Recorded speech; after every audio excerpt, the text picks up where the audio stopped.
नमस्कार, मैं हूं शालिनी और आप देख रहे हैं MS न्यूज 24 देश की आवाज।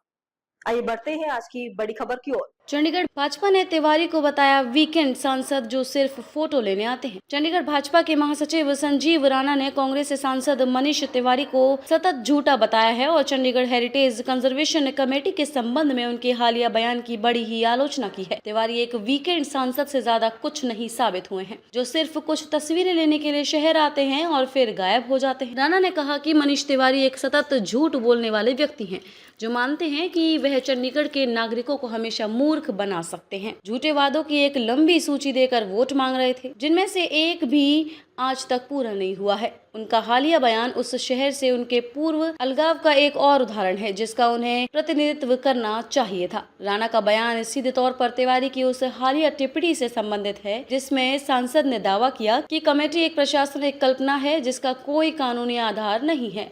भाजपा महासचिव ने समिति की उत्पत्ति की कड़ी याद दिलाते हुए इस दावे का खंडन किया है। शायद तिवारी भूल। राणा ने आगे कहा कि मैं तिवारी की याददाश्त ताज़ा करना चाहता हूं। मई 2010 में तत्कालीन गृह मंत्री पी चिदम्बरम के स्पष्ट निर्देश के बाद गृह मंत्रालय द्वारा गैर सदस्य समिति को अधिसूचित किया गया था। चंडीगढ़ हेरिटेज कंजर्वेशन कमेटी के गठन 2012 में तत्कालीन यूटी प्रशासक शिवराज पाटिल द्वारा आधिकारिक तौर पर किया गया था। शायद तिवारी भूल गए हैं कि वह उसी सरकार में मंत्री थे जिसने इस समिति का गठन और अधिसूचना जारी की थी।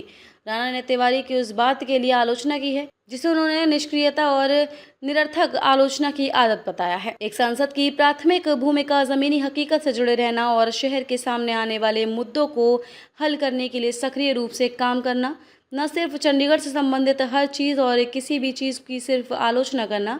राणा ने कहा कि सांसद संसद में कुछ सवाल पूछते हैं और फिर यह मान लेते हैं कि उनका काम यूटी प्रशासन की दूर से आलोचना करके पूरा हो गया है। अगर कोई उनसे पिछले एक साल में शहर के लिए उनके योगदान के बारे में पूछे तो उनके पास कोई जवाब नहीं होगा और वह शायद भाग जाएंगे। खबरों में अब तक के लिए बस इतना ही। फिर होगी आपसे मुलाकात, तब तक के लिए नमस्कार और देखते रहिए MS न्यूज 24 देश की आवाज। ऐसे ही लेटेस्ट अपडेट पाने के लिए हमारे चैनल को सब्सक्राइब करें और तुरंत नोटिफिकेशन पाने के लिए बेल आइकन को दबाना ना भूलें। यदि आप हमें फेसबुक या इंस्टा के माध्यम से देख रहे हैं तो हमारे पेज को फॉलो जरूर करें। धन्यवाद।